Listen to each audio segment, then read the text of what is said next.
19장입니다. 드라마의 드람화의 방법입니다. 이제 요게 이 책에서 이제 뭐 하이라이트라고 할까요? 근데 종합편이라고 할까요? 이렇게 보면 되겠습니다. 오늘 강의가 가장 중요한 강의가 되겠습니다.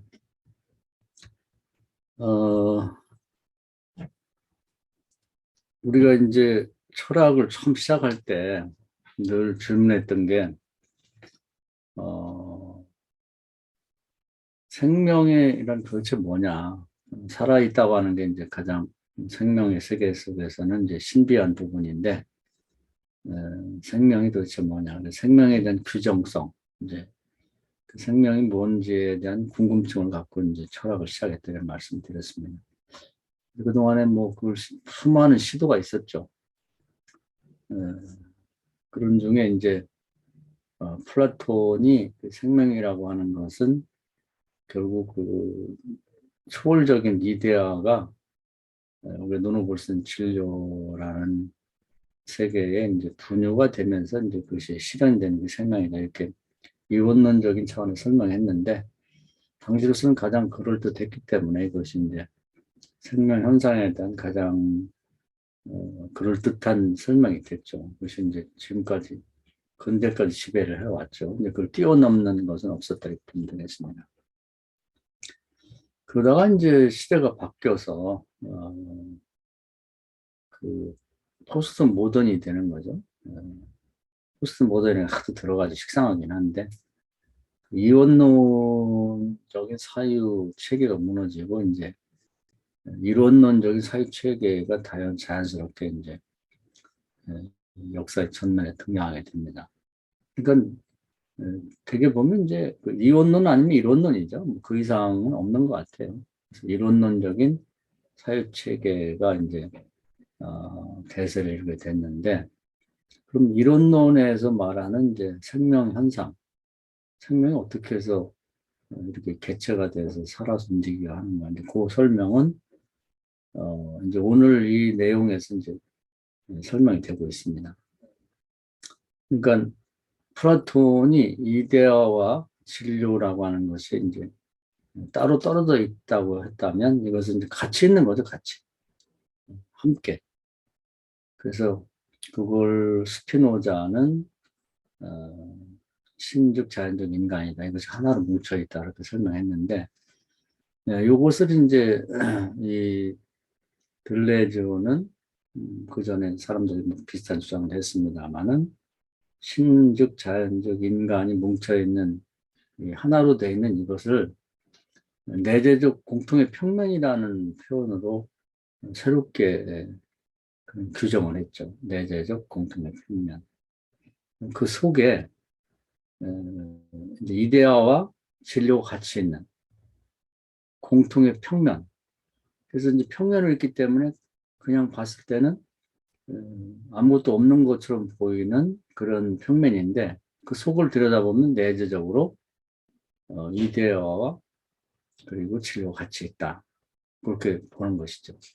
근데 이데아를 똑같이 플라톤의 이데아와 그 내용을 읽어보면은 들레즈가 얘기하는 이데아가 똑같은 말을 써요. 그런데 독자들이 이제 플라톤의 이원론적 이데아와 또 이 서로 이 들레즈가 얘기하는 내적 공통의 평면 이데아가 똑같은 걸로 이원론적으로 볼까봐 번역을 할 때 이데라고 표현했죠. 이데. 그래서 이제 프랑스어서는 이데아를 이데라고 하는데, 프랑스식 발음으로 그래서 발음으로 이제 번역을 함으로써 이제 차이를 나타내려고 한 겁니다. 본래 이 들레즈가 쓴 그런 이제 논문에는 똑같은 이데아로 썼다 이렇게 그 박정태라는 번역한 분이 얘기를 하고 있습니다. 그러니까 플라톤의 이데아가 이데아와 진료가 따로 떨어져 있는 것이 아니라 같이 있다 이렇게 보면 되겠습니다. 그걸 내재적 공통의 평면이다 이렇게 표현한 것이죠. 그거를 전제로 하고, 이론론이라고 하는 걸 전제로 하고 생명의 현상을 이제 설명하는 것이죠. 플라톤식으로 말하면 이제 이데아가 떨어져 있는데 분유가 된 거로 됐다. 그러면 이제 그게 이데아와 현실이 이 진료가 같이 있다고 봤을 때 그 이데아의 부분을 이제 뭐 이론적이라고 그러면 이건 또 진료의 부분 실제적으로 표현할 수가 있죠. 그래서 그것이 이렇게 서로 만나게 된다. 만나게 된다. 그랬을 때 이제 이론적인 부분, 이 부분이 이제 그 설명을 하고 있죠. 오늘 이제 우리가 읽은 내용 중에 목사님들이 507쪽에 그 도표가 나와요, 도표. 그것을 이제 자꾸 생각하고 또 주목해서 보시면 좋을 것 같아요. 거기에 이제 다 들어있습니다, 설명이. 그래서 이걸 이해하게 되면 이제 드레이즈 철학에서 그 생명의 부분에 대한 결론을 이해할 수 있게 됩니다.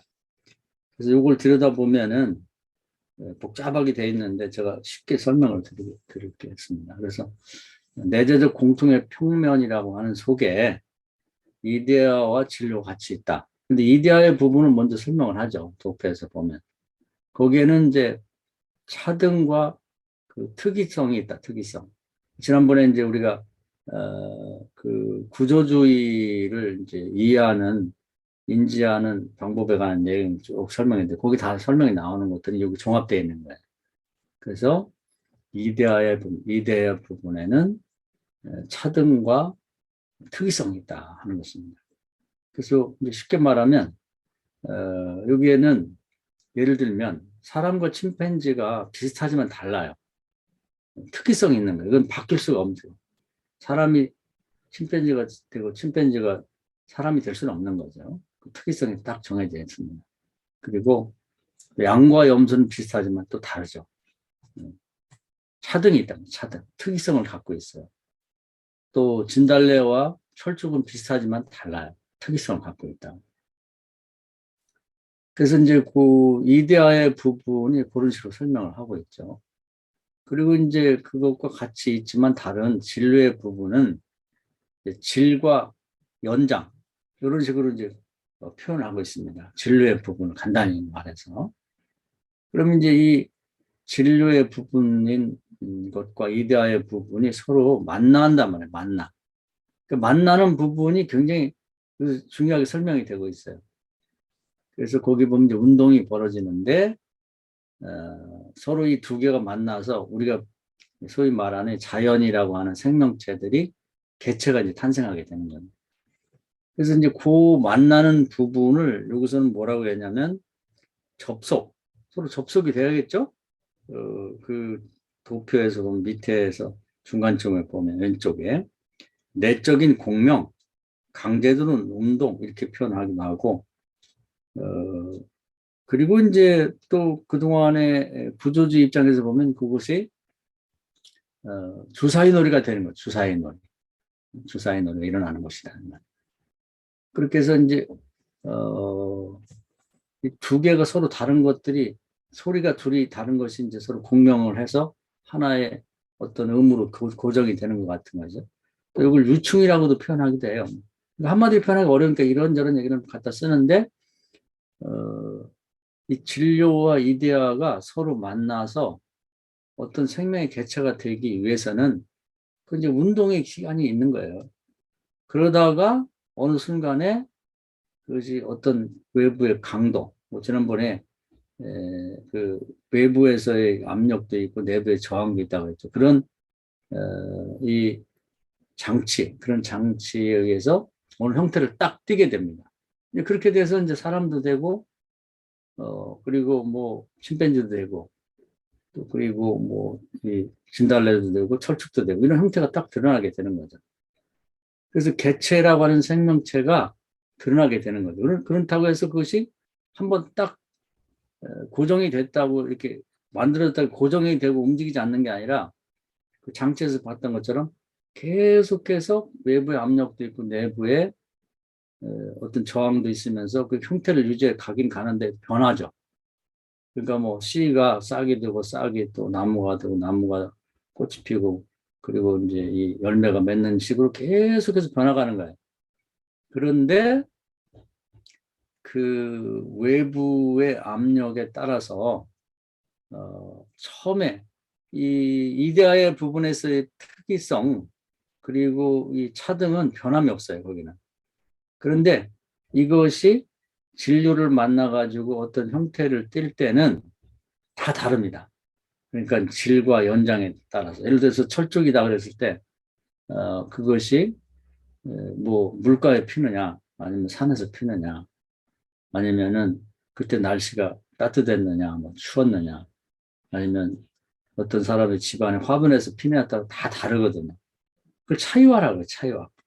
차이화 따라서 차이가 발생하는 거죠. 그러니까 똑같은 철쭉은 하나도 없는 거예요. 세상에 나온 모든 철쭉은 다 다르죠. 그래서 차등이라고 하는 그 이 이데아의 부분과 또 진료를 만나서 만들어진 이 어떤 생명의 개체라고 하는 것은 그 차이화가 있다는 거예요. 그래서 차이화와 차등이 비슷하지만 저는 다른 얘기입니다. 그래서 이 세상에 이제 이 생명 현상을 이렇게 설명하는데 굉장히 이해가 가능하도록 만들어주고 있는 거예요. 그래서 한번 만들어진 이 생명체는 어떤 강도에서 모양을 띠고 탁 나왔는데 그때부터 다른 이제 비슷하지만 철쭉은 다 다른 철쭉이 나오는 거고 그리고 뭐 진달래면 진달래 다 다른 진달래가 나오는 거죠. 사람은 이제 길게 생명을 사니까 어, 그 같은 엄마 아빠에서 나오더라도 질과 연장에 어떤 에 따라서 어느 시기에 태어나에 따라서 또 남자가 되기도 여자가 되기도 하고 같은 쌍둥이라도 다른 얼굴, 다른 모습으로 태어날 수가 있는 거죠. 그 차이화라 그래. 그리고 태어나서도 어떤 환경에 따라서 따라가지고 뭐 잘 먹어갖고 키가 85, 1m 85까지 큰 사람도 있는가 하면 잘 안 먹고 그냥 그렇게 해가지고 한 60밖에 못 큰 아들도 있을 수가 있고 딸도 있을 수가 있는 거예요. 그러니까 이게 계속 차이화가 일단 사람으로 태어난 다음에도 계속해서 이제 내부의 저항과 외부의 압력에 따라서 달라질 수가 있다.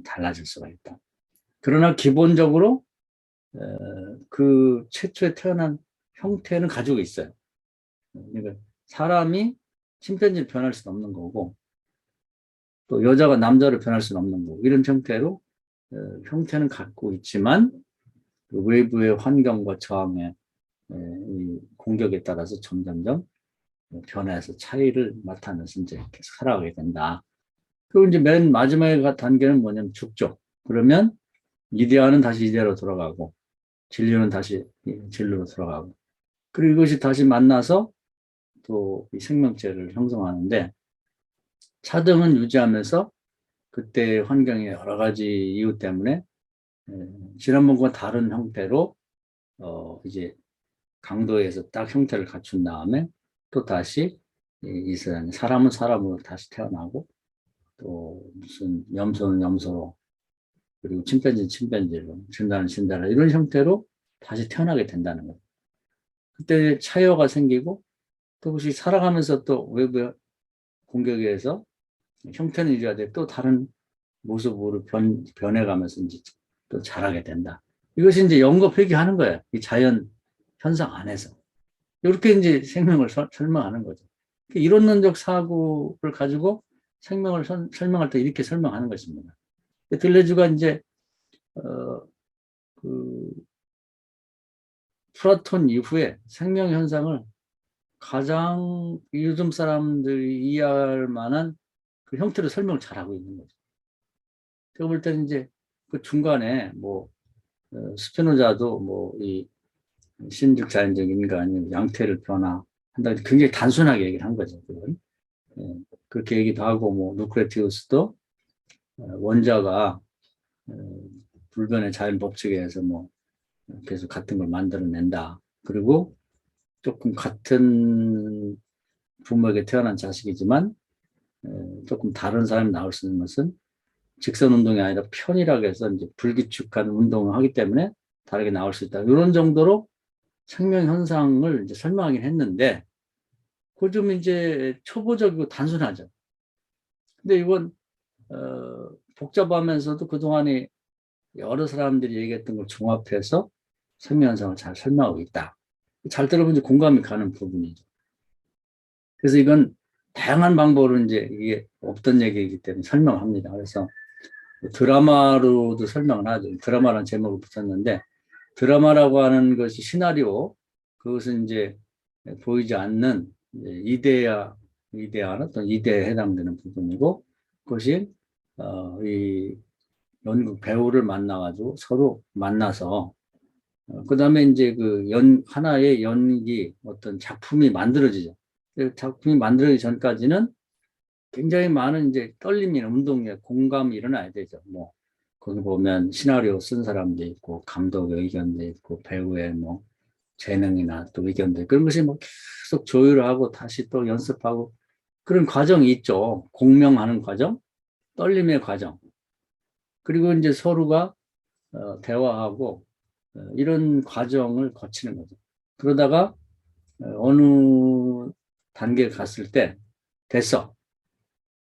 이렇게 하면 되겠다. 그러고서 이제 오케이 사인이 나면 그것이 하나의 작품으로 완성이 되는 거죠. 그 다음에 무대에 올려지는 거죠. 그거랑 비슷하다는 거예요. 또 뭐 여기 여성의 난소 뭐 정자에게는 정자라고 말하지 않았지만 그 정자라고 하는 것은 일종의 시나리오와 같은 거고 이 여자의 난자 같은 것은 이제 그걸 받아들이는 진료 같은 것이고 이게 두 개가 만나서 이제 뭐 이렇게 내적으로 떨림도 있고 공명도 하고 뭐 무슨 서로의 만남 속에서 이제 어떤 형태로 이제 굳어지겠죠. 처음에는 지난번도 얘기했지만 남자 여자 구별이 없다고 그러죠. 남자의 정자와 여자의 난세포, 뭐 난소가 만났을 때는 근데 이제 그것이 자라가면서 뭐 이렇게 거기서 유충 단계를 지나면서 이제 남자를 결정이 되기도 하고 여자를 결정이 되기도 하고 그러면서 이제 내부에서 뭐 엄마의 태 중에 무슨 영양이라든지 여러 가지 때문에 또 질병이 있어 질병이 걸릴 수도 있고 또 무슨 키가 거기서부터 잘 먹어갖고 건강한 아이로 태어나서 잘 자랄 수 있는 조건을 갖추고 나올 수 있고 다양하게 거기서 이렇게 이루어진다는 거죠. 혁명 현상을 그런 식으로 표현하고 있는 것입니다. 그러면서 이제 다른 앞에 있는 철학자들을 많이 이용합니다. 라이프니츠도 얘기를 하고 라이프니츠는 이제 예정조화라는 게 있는 것이 이제 비판적으로 보는 것이죠. 항상 정해져 있어 가장 선한 쪽으로 가장 완전한 쪽으로 이제 간다. 근데 이제 이 구조주의에서는 그렇게 보지 않고 그 베르그손으로 보면 이제 생명의 약동에 있어서는 좋은 쪽으로 갈 수도 있고 나쁜 쪽으로도 갈 수 있다는 거죠. 그것이 그런데 비해서 랄프니치는 딱 항상 좋은 쪽으로 가고 최종적으로는 예정 조화로 간다 이렇게 보는 것이 이제 여기 구조주의하고 좀 다른 점이죠. 그건 이제 이원론적인 입장에서 랄프니치가 속해 있다고 볼 수가 있는 거고 또 이제 이 어떤 재료와 그리고 이제 이데아가 만나는 부분에서 이제 여러 얘기들을 해요. 보면 이제 데카르트 같은 경우는 이제 믿음의 부분, 뭐 하나님이 속이겠냐, 뭐 이런 식으로 해서 믿음의 부분이 사유가 곧 존재가 되는데 그거 끼어든다든지 또 칸트 같은 부분은 이제 권리의 부분, 그런 부분이 들어가서 이제 역시 이 거기에 개입해가지고 뭐 보다 선한 쪽으로 가는 식으로 이렇게 이원론적으로 보는 걸 비판적으로 보는데 여기서 이제 주사의 놀이로 이거 설명하고 있는데 거기서 이제 다른 것과 다르게 구조주의가 말하는 어떤 무연성 그런 것들을 이제 강조하면서 자연이 왜 이렇게 다양하게 같은 장미꽃인데도 다른 게 나오는지 그리고 그것이 왜 최선인지 이제 소피스트적인 그런 철학들을 이제 배경에 깔고서 이렇게 전개를 하고 있다 이렇게 보면 되겠습니다. 그래서 이제 처음에 우리가 시작했던 생명이란 도대체 뭐냐, 어떻게 규정할 수 있겠는가, 그리고 이런 생명이 어떻게 태어나서 어떻게 이제 다음에 끝날 때는 어떻게 되는지 하는 전체의 구상을 이 챕터 안에서 다 설명해 주고 있다 이렇게 볼 수가 있습니다. 그래서 뭐 이데아의 부분과 그 진료의 부분이 떨어져 있다가 하나로 있다는 것, 그 부분은 뭐 금방 이해가 되죠. 이론론으로 보면 되니까. 근데 이제 여기서 이제 강조하고 돼야 될 부분들은 뭐냐면 그 만나는 부분에서의 그 어떤 운동,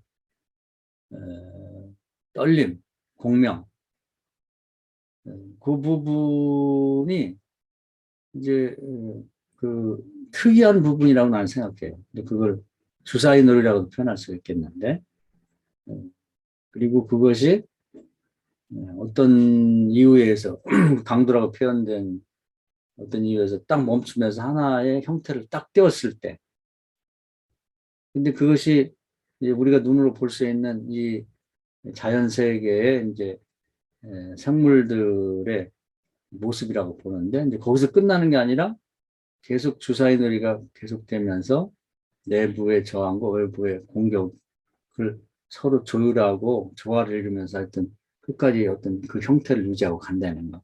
이데아의 형태죠. 차등과 특이한 그 형태를 유지하고 간다. 그리고 마지막에 딱 그것이 무너지면 다시 원래 상태로 돌아간다. 이것을 생명의 현상으로 보고 그것이 영원하다고 보는 거죠. 계속 반복돼서 영겁회계로. 그렇게 보시면 이제 이 이론론적인 차원에서의 철학이 생명 현상을 설명하는 내용이 다 이해가 된다고 보면 됩니다. 설명되고 있다고 보면 되죠. 그것이 이제 우리 도표에 나와 있으니까 도표를 한번 자주 들여다보면서 그 앞부분에 또 길게 설명한 부분들이 대조해가 보면은 이제 이해가 될 것 같아요. 이해가 되시나 모르겠네. 이해가 됐어요? 우리 한번 물어봅시다. 김지승 목사님 이해됐죠? 네. 또 강한빈 목사님. 네, 설명을 들을 땐 이해가 되는데. 그렇다고 하면 이제 제가 하고 싶은 얘기는 이런 공부를 도대체 뭘 하느냐. 이제 늘 이게 문제죠. 철학을 위한 철학은 우리에게 별로 필요가 없다. 그것이 뭐 무슨 의미가 있겠어요. 그러면 결국 우리는 이제 이 시대를 이해하고 이제 거기에 우리가 이제 궁극적으로 하고자 하는 우리 목사이기도 하고 하는 신앙인이기도 하니까 이것이 이제 우리 목회나 또 설교 우리 자신이 이제 이 세상을 이해하고 거기에 메시지를 전하는데 복음적 상황으로 이제 봐야 되는 거죠. 이렇게 세상이 변했구나. 세상 사람들은 뭐 철학적으로 이렇게 이해는 못하고 있어도 이런 사유를 하고 있는 거예요, 지금. 대세가. 그러면 우리가 이제, 뭐 관역을 정확히 알고 이 화살을 쏘듯이 거기에 맞는, 상황에 맞는 복음을 전해야 되죠. 그렇게 했을 때 이게 도대체 무슨 의미가 있고 어떻게 해야 될까? 이제 그 얘기를 꼭 해야 됩니다. 이걸 이제 하기 위해서 이제 우리가 철학을 공부한 것이기도 하고, 저 역시 마찬가지. 그래서 이제, 뭐, 이걸 어떤 신학적이라 할까, 신학이라는 말 자체가 별로 이렇게 마음에 와닿지 않은데, 하여튼 뭐 신앙이 필요한 것을 생각해 보면, 우리가 이제 이 하이데크 철학을 통해서는, 어, 그 결국 존재 망각을 가져온 것이 플라톤의 그 이원론적인 철학이다. 그래서 신을 아브라함과 이삭과 야곱의 하나님으로 보지 않고 어떤 이데아라고 하는 철학자가 만든 인위적으로 만드는 신으로 대체를 하는 바람에 신은 그냥 어떤 상징이나 그냥 우상처럼 어느 곳에 있고 그냥 공부의 대상이고 인식의 대상으로만 만드는 바람에 신과 우리가 관계가 없는 존재가 돼버렸다. 신을 망각해버렸다.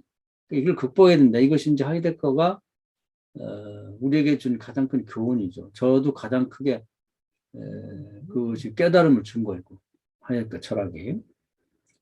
그래서 결국은 출애굽 시대에 또 그 이전 아브라함과 이삭과 야곱의 하나님, 출애굽 시대에 하나님과 같이 동거하고 동행하고 동역하는 그런 신앙을 회복해야 된다. 존재만 그걸 그렇게 극복해야 된다. 그런 얘기를 한 거죠. 근데 적어도 구약의 출애굽 시대를 또 그 이전에 아브라함, 이삭, 야곱 시대가 너무 멀어가지고 공감이 안 된다면 적어도 사도행전 시대는 있지 않느냐. 그걸 다 아니라고 부정할 수 없지 않느냐. 그 시대를 회복해야 된다. 그것이 존재 망각을 극복하는 것이다. 그것을 강조했죠, 굉장히. 그래서 그걸 모르고 사는 사람은 다스만이고 알고 사는 사람은 짜인이다. 다스만에서 짜인으로 가자. 그러니까 플라톤적인 사유를 하는 사람은 다스만으로 사는 거죠. 그래서 신과 지금은 하이데거식으로 말하면 신증명이 아니라 신체험, 신과 동거하고 동행하고 동역하는 삶을 회복해야 된다. 이거죠. 그래서 후기 하이데거는 철학이라기보다는 이제 신학에 가까운 그 일별이라고 그러죠. 정말 뭔지 오리무중 같은 깜깜한 밤에 천둥벼락이 치면서 순식간에 이거구나 하는 걸 봤다는 거죠. 그러면서 이제 이원론적 철학을 딱 내려놓고 신이 임재를 기다리는. 그래서 하늘과 땅이 있고 인간은 있는데 신의 임재가 없는 이런 축제, 이런 예배는 이제 그 의미가 없다는 거죠. 그 플라톤 철학이 기초한 그런 예배나 축제가 그런 거라는 거예요. 하늘과 땅은 있고 사람은 있는데 신이 없는, 신의 임재를 별로 생각지 않는. 고대는 신의 임재가 없으면 그 축제로 보질 않았고 우리 식으로 말하면 예배라고 보질 않은 거죠. 제사로 보질 않은 거죠. 이제 그렇게 하자는 것이 이제 가장 큰 하이데거가 우리에게 준 교훈이라고 생각해요. 뭐 철학적으로 봐서는 뭐 별 얘기들이 다 많은데 뭐 그런 건 별로 중요하지 않고 뭐 그 다음에 이제 이 들레즈의 철학사를 통해서 우리에게 말해주는 것은 이미 예수께서 이 그 십자가에 돌아가실 때에 그 신과 우리 인간, 즉 하나님 나라와 이 인간의 나라, 그 영적 세계와 육신의 나라에 가로막았던 아담의 원죄 때문에 가로막았던 휘장이 찢어졌다는 거죠. 거둬졌다는 거죠. 이게 굉장히 중요한 겁니다. 그래서 그 이전에 아담이 원죄를 범함으로써 사람과 그리고 모든 사물에 있던 하나님의 형상들이 다 제거되거나 이제 없어졌었는데 그게 사실 회복이 됐다는 거예요. 저주가 풀리면서. 그래서 어떻게 보면 이건 좀 비약일 수 있는데 제 나름대로 이해를 해보는 거예요. 아담의 원죄 때문에 이원론적인 사유가 됐었는데 예수께서 아담의 원죄를 대속하면서 이론론적인 세상으로 바뀌었다. 그래서 모든 사람 속에는 예수를 믿게 될 때 하나님 형상이 다 회복이 돼서 어부 시몬 속에 사도 베드로가 들어있는 거죠. 그래서 이론론이 됐다는 그런 식으로. 그래서 예수께서 먼저 목수 예수 속에 그리스도가 있다.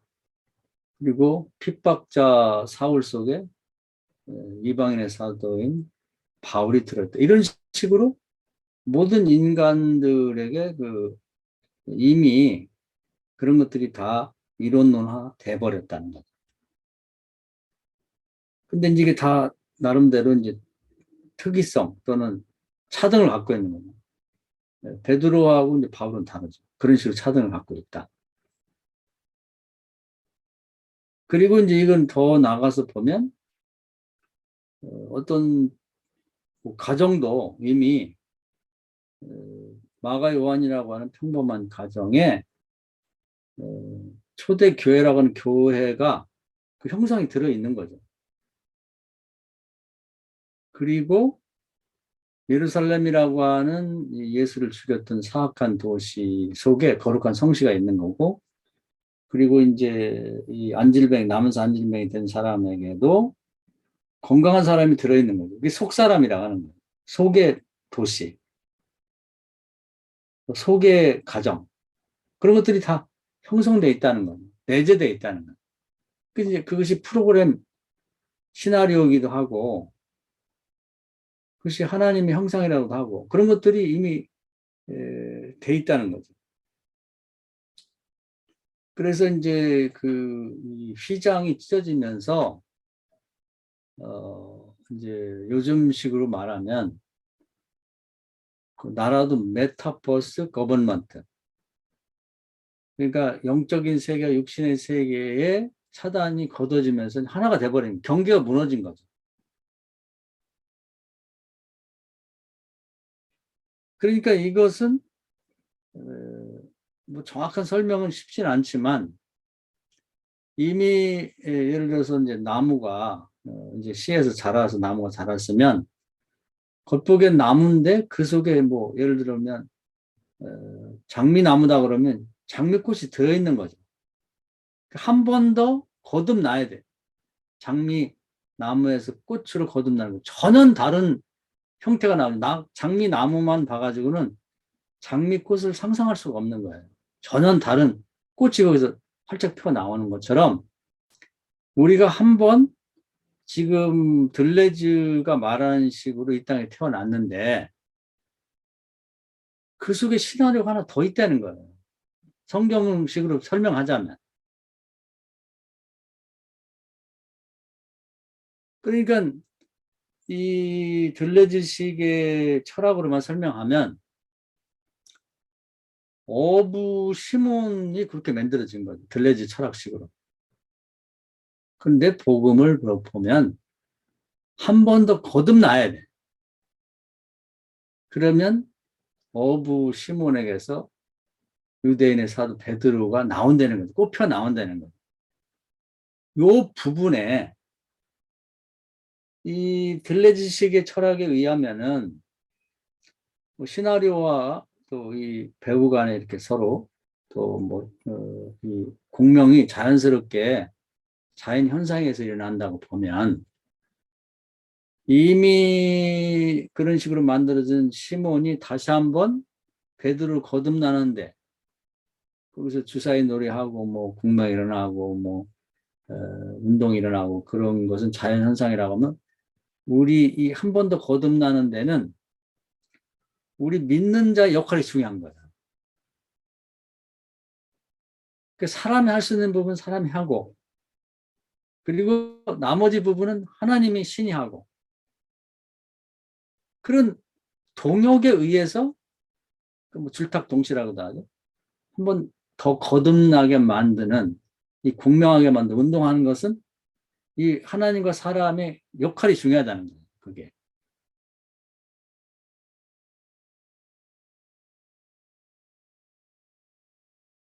그래서 성경에서 얘기하는 건 자연현상에게는 들레지식의 시나리오와 진료를 통해서 만들어진 시몬을 그까지가 이제 성경 관련 없이 이제 철학에서 말하는 부분이죠.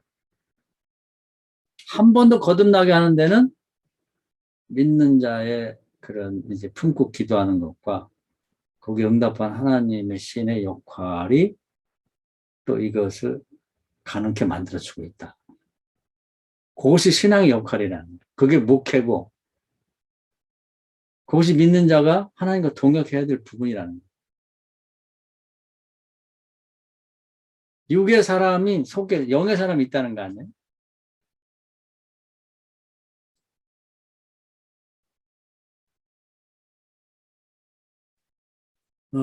그래서 이제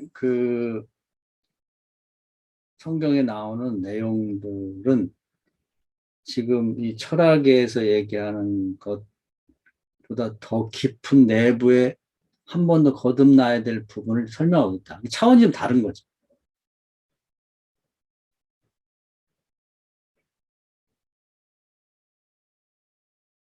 그래서 사람 개인으로 봤을 때는 시몬 속에 베드로가 들어있고 가정 속에 가정교회가 들어있고 도시 속에 성시가 들어있고 안진뱅이 속에 건강한 사람이 있다고 하는 시나리오가 또 하나 있다는 거예요. 거기에.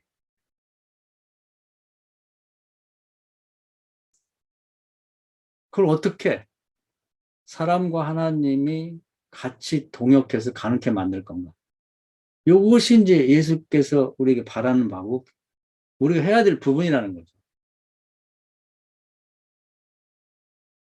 더 나아가서는 역사, 더 크게 보면 역사가 그런 일이 예루살렘 시작해서 유대와 사마리아 땅끝까지 이르러서 계속되고 있다. 하나님 나라가 전개되고 있다는 거예요. 거기에 어떻게 우리가 기여를 하고 역할을 하고 또 우리가 할 만큼을 하고 우리 힘으로 너무 안 되는 거 하나님의 도움을 받아서 그것이 가능하게 만들겠는가. 이것이 이제 소위 사역자들이 하나님의 동역자들이 해야 될 부분이다.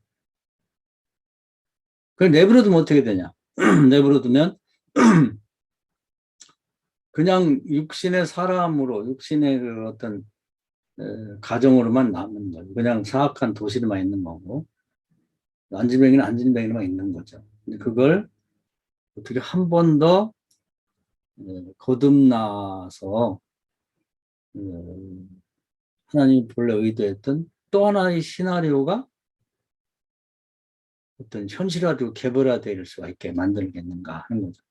그런 다음에 일단 또 개별화돼서 거듭난 사람이 할지라도 내버려두면 안 되고 또 차이화를 위해서 계속해서 외부에 이제 저항돼 있죠. 뭐 교회를 또 못 다니게 하고 시험 들고 뭐 이런 게 있다면 그 내부의 저항을 통한 외부의 공격을 방어하면서 보다 성숙된 방향으로 갈 수 있도록 그것이 영향을 줄 수 있겠는가.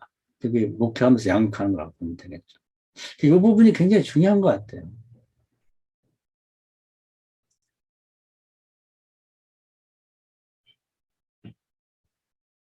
그래서 오히려 이렇게 플라톤식의 생명 현상에 대한 설명만 갖고는 공부하고 인식하는 거 끝나버린단 말이에요.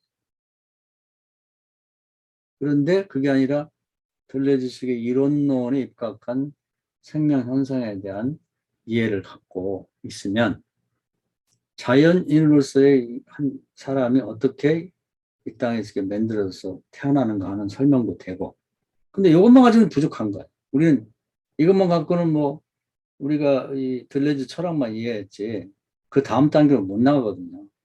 여기다 이것을 하나의 어떤 복음을 위한 상황이라고 생각한다면 하나 더 우리는 시나리오가 더 있다. 보다 깊은 그것을 이해하고 그 시나리오는 제가 설명한 대로 성경 전체를 보면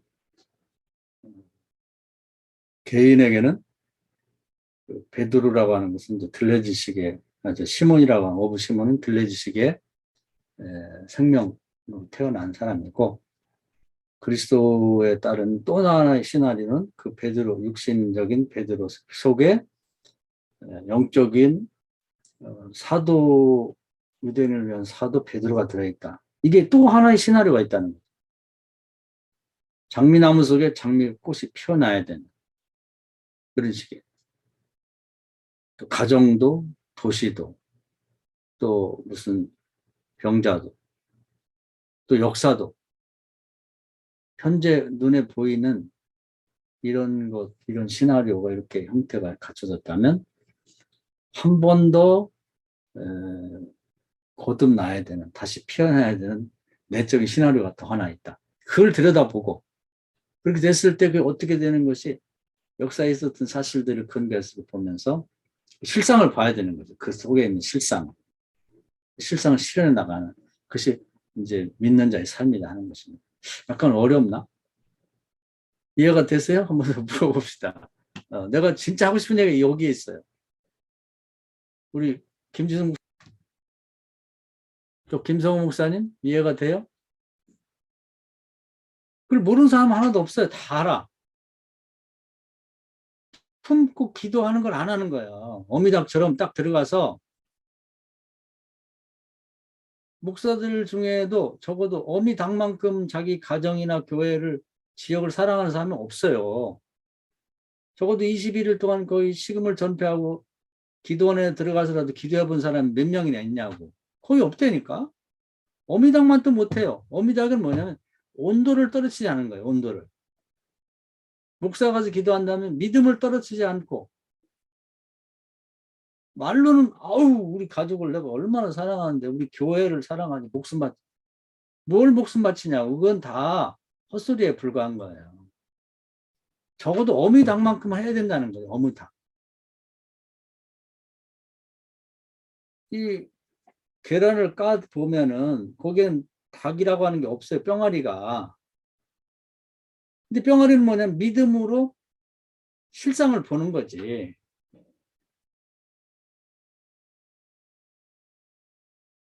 그 교회 비전을 얘기하고 뭐 하는데 뭐 교회 앞으로 몇 명 모이고 뭐 예산은 뭐 10%더 정액이 해서 뭐 결산을 보고 그런 거하고는 다른 차원이에요. 이건 그냥 이 액체로 돼 있는 이 계란이 어미닭은 품고 자기가 있으면은 뿅아리가 되어 나올 거라는 것을 믿음으로 알고 있는 거예요. 뭐 좀 상상력을 발휘해서 얘기한다. 그걸 보고 끊임없이 참고 견디면서 배고프죠. 대변, 소변도 그냥 앉은 자리에 싸요. 이 암탉들이. 그리고 뭐 살을 잔뜩 찌워갖고 21일 동안 거의 뭐 주인이 먹이를 갖다 주지 않으면 먹지 않고 그냥 쫄쫄 굶어가면서 품고 있다고. 그래서 통통했던 이 암탉이 20일을 지나고 나면 들으면 한 손으로 벌쩍 들을 만큼 살이 다 빠져 있어. 물도 다 빠져 있고.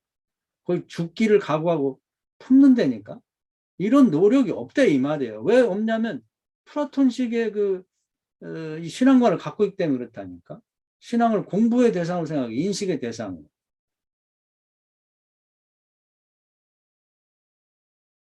그래서 이 점을 우리가 한번 깊이 생각해 보자는 것입니다. 이게 이 우리 자신도 거듭나기 위해서는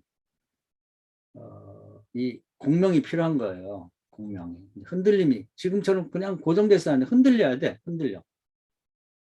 교회도 한번 흔들려야 됩니다. 이게 새롭게 거듭나기 위해서는.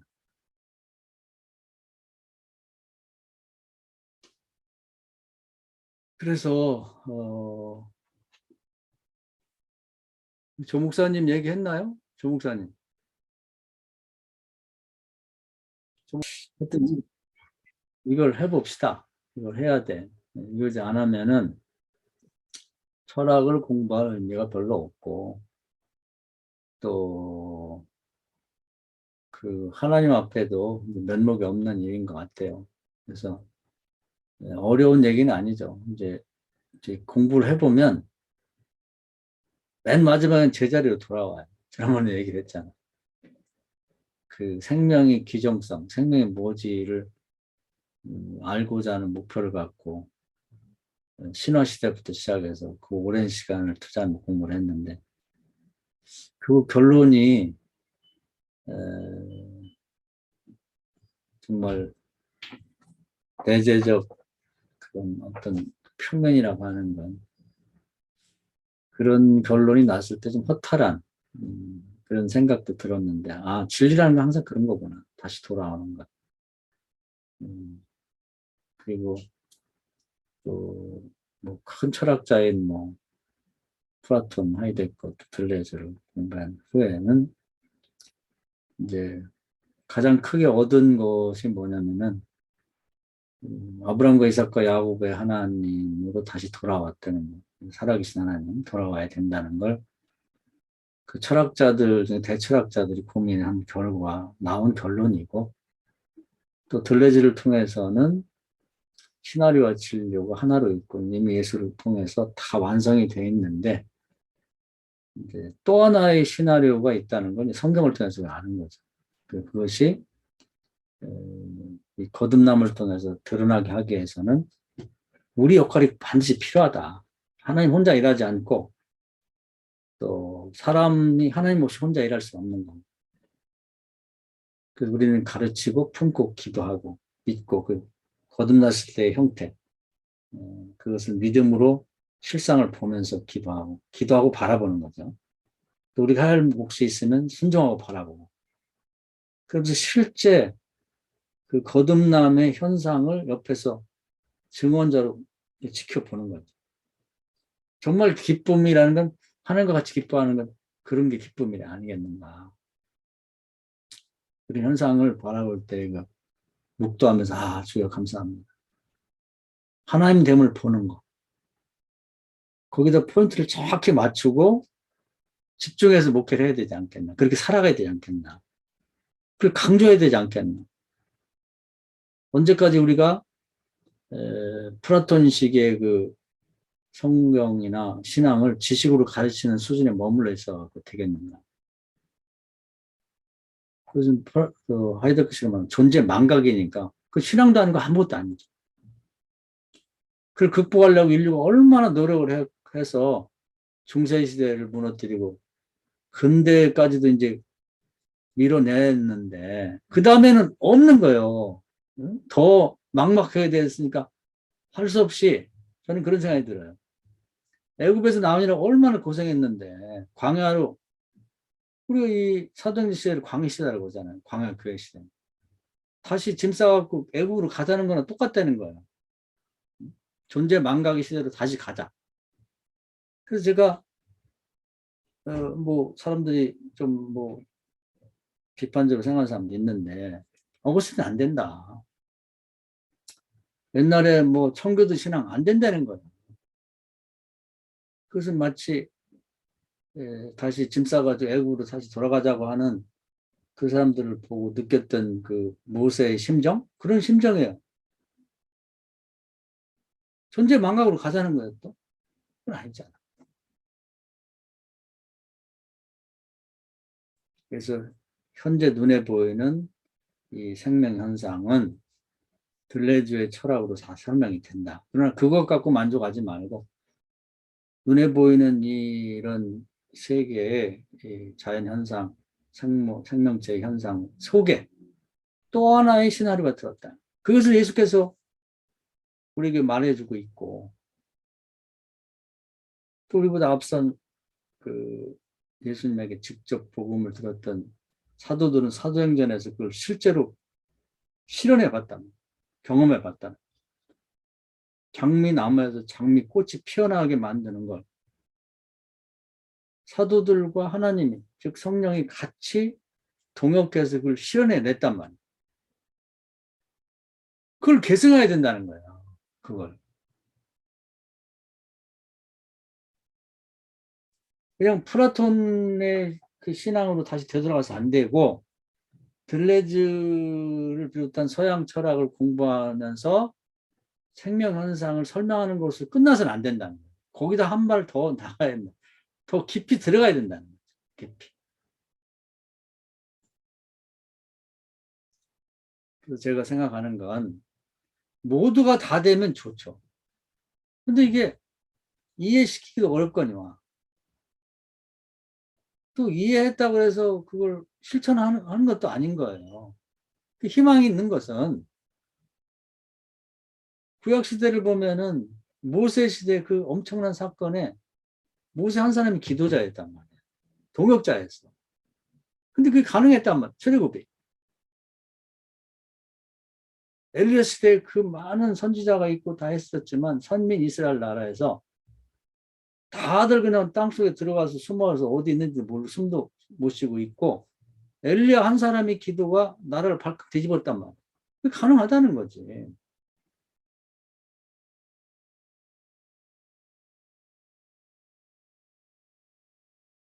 그래서 우리가 비록 얼마 안 되지만 각자가 자기 있는 그런 교회와 그 지역에서 이걸 한번 실현해 보자는 것입니다.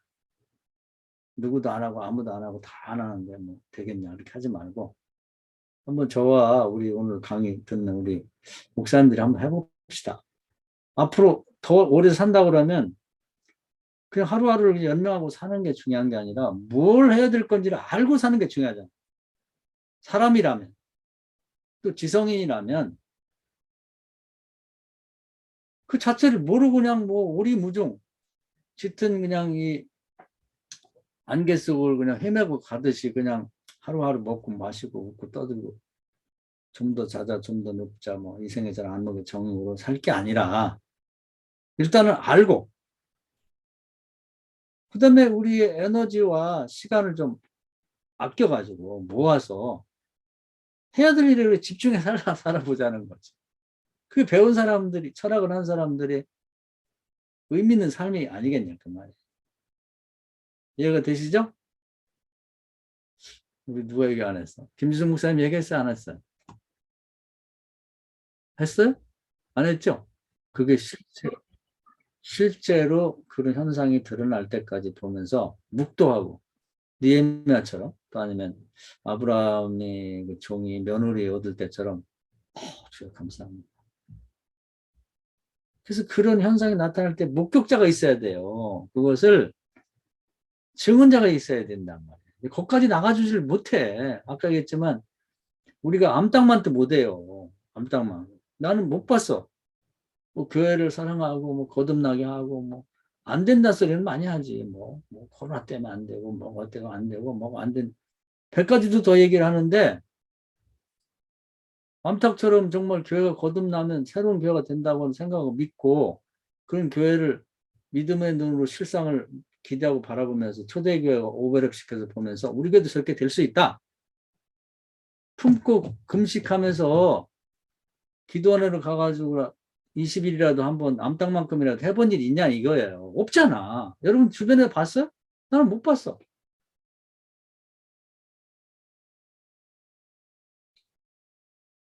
적어도 사람이 만물의 영장이라고 하는 말로만 만물의 영장이 뭐가 만물의 영장이야. 암탉만도 못하다니까. 우리는 암탉한테 선생님이라고 그래야 돼. 그 정도 해서 안 되면 한 번 더 하고 그래서 안 되면 성령이 실제로 불꽃같이 임하면서 역사하시는 것을 바라볼 때까지 해보자는 거예요. 그래서 주님이 우리 교회와 개인과 도시, 또 뭐 지역, 또 뭐 한계선에 처한 사람들에게 이미 다 이뤘다고 할 때 다 내적인 속사람 속의 것들을 영적인 것을 다 준비해 놨다는 것. 근데 그것이 우리가 게으르고 그걸 바라보지 않고 거기를 거듭나게 하는데 내가 내 몫의 희생을 안 하기 때문에 암탉처럼 안 하기 때문에 모든 교회들이 결함 상태에서 깨지듯이 다 깨지는 거죠. 다 깨져가지고 교회 뭐 이제 그만둬야 된다. 뭐 신학교를 안 가려고 그런다. 뭐 아버지들이 보여줘야 아들들이 신학교로 가지. 본 일이 없는데 교수들이 보여줘야지 보고 배우지. 아니 뭐 입만 열으면 교회 안 된다, 망했다, 이제 끝났다, 뭐 이제 그런데 애들이 요즘 머리가 얼마나 좋은데 자식들 보고 신학교 가라면 아빠 미쳤어 내가 신학교 가 굶어 죽으려고? 그렇게 될 수밖에 없잖아요. 근데 뭐 신학교 망했다, 뭐 미달됐다, 교회가 문 닫아야 된다, 뭐 이런 얘기만 그냥 모든 목사들의 교인의 입에서 나오니까 그게 될 일이 있냐 이 말이죠.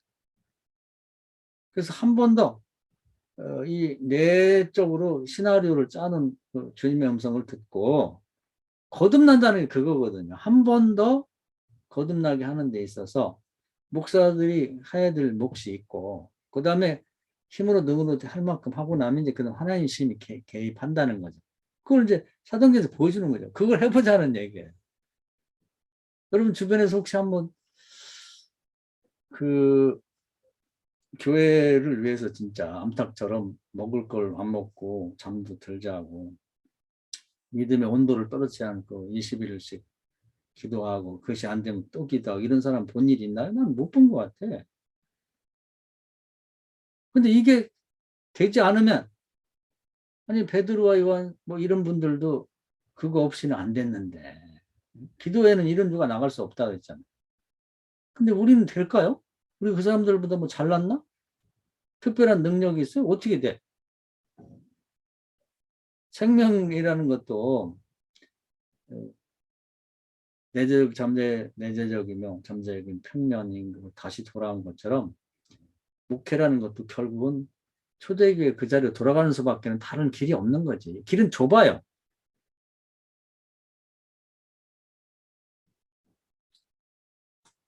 딱 한 가지밖에 없는 거예요. 다른 방법이 뭐 곁길이 뭐 다른 방법이 있을까? 다른 방법이 많으면 골치 아파 사실은. 그냥 이거 딱 하나만 길이라고 생각하고 그냥 가는 게 좋죠. 그럼 해봅시다.